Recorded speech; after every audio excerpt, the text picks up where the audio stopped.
Hi చిన్నోడు చిన్నమ్మ, welcome to Krishnaveni vlogs. రోజు అమ్మ మాటలో ఇంకో కొత్త కథ తెలుసుకుందాం. మీ పక్కనే ఉండి నమ్మించి మోసం చేశారని బాధపడుతున్నారా?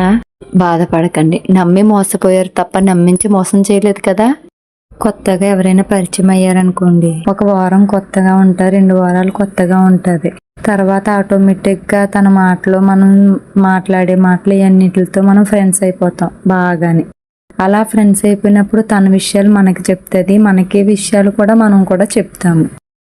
అలా చెప్పినప్పుడు ఇద్దరి మధ్యన బాండింగ్ చాలా బాగా కుదురుతుంది కదా. నా మనసులో బాధ మాట చెప్పుకోవడానికి నాకంటూ ఒక ఫ్రెండ్ దొరికిందని ఆనందపడతాం. ఆ ఆనందంలో అన్నీ చెప్పేస్తాం. తను చెప్తుంది, తను కవ్విస్తుందో ఏం చేస్తుందో తెలీదు, తను చెప్పేది నిజమో అబద్ధమో కూడా తెలియదు. కానీ మనం పూర్తిగా నమ్మి మనం అన్నీ మాట్లాడతాం. కొన్నాళ్ళుండి తను బయటికి వెళ్ళిపోయింది అనుకోండి, వెళ్ళి మనతో మాట్లాడిన కొన్ని మాటలు పర్సనల్గా మాట్లాడినవి కూడా ఒకరికి చెప్పి వాళ్ళ ద్వారాగా మనకి తెలిస్తే అప్పుడు మనకి ఏమనిపిస్తుంది, దీన్నా మనం నమ్మాము అనిపిస్తుంది కదా. అది నిజమనుకోండి, నవ్వి పరందామా తండ్రి నువ్వే ఉన్నావు అనుకోండి. ఇప్పుడు అది అబద్ధమా చెప్పిందనుకోండి, శంకర ఏంటి నేను చేయలేని తప్పు కూడా నా మీద నిందలేస్తున్నారా అని ఆ పరంధామున్నే తలుచుకోండి. మనం నమ్మి మోసపోయాం తప్ప నమ్మించి మోసం చేయలేదు కదా, బాగా గుర్తుపెట్టుకోండి. నేను ఒకటి చెప్తున్నాను, నాకంటూ ఎవరైనా ఒక విషయం చెప్పారంటే అది నాకు చెప్పిన వాళ్ళకి, ఆ దేవుడికి తప్ప 4వ వ్యక్తికి తెలియాల్సిన అవసరం లేదండి. ఎందుకంటే వాళ్ళ మనసులో బాధ ఉంటేనే కదండి మీతో పంచుకుంటారు.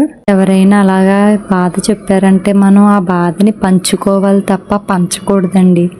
ఎప్పుడైతే పక్క వాళ్ళతో అలాగా చెడుగా చెప్పామో మనకి తెలియకుండానే మనం దిగజారిపోతున్నట్లు లెక్కండి. మనం మాట పెదిని దాటితే ఊరు దాడుతుందని ఊరికనే అంటారండి పెద్దోళ్ళు. మనసులో బాధ ఉంటే అమ్మతో పంచుకో. అమ్మ దేవుడితో సమానం. ఎందుకంటే అమ్మ చెప్తే నాన్నతో తప్ప ఇంకెవ్వరితోని చెప్పదు.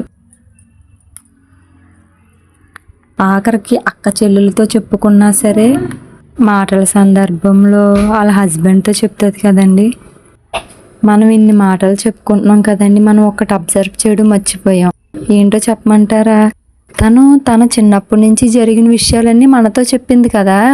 మన విషయాలు కూడా ఎవరితోనైనా చెప్తుందని ఆ గ్రహించే శక్తి మనకి ఎప్పుడైతే కోల్పోయామో అప్పుడే వాళ్ళ గుప్పిట్లోకి వెళ్ళిపోయినట్లు లెక్కండి.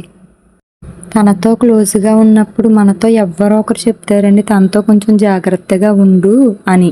కానీ అది మనం గుర్తుకు తెచ్చుకోం, ఎందుకంటే తను చూపించే ప్రేమకు లొంగిపోతాం కదా.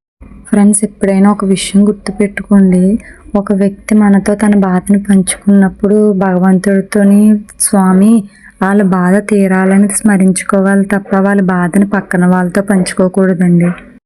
ఎప్పుడైతే పక్కన వాళ్ళ బాధని ఇంకొకరితో పంచాలని చూసామో అప్పుడే మనం కోల్పోతున్నట్లు లెక్కండి. ఎందుకంటే ఒకరి బాధని మనం పంచుకుంటున్నాం తప్ప పంచకూడదండి. నా మాటలు కనుక మీకు నచ్చితే లైక్ చేసి సబ్స్క్రైబ్ చేయడం మర్చిపోకండి.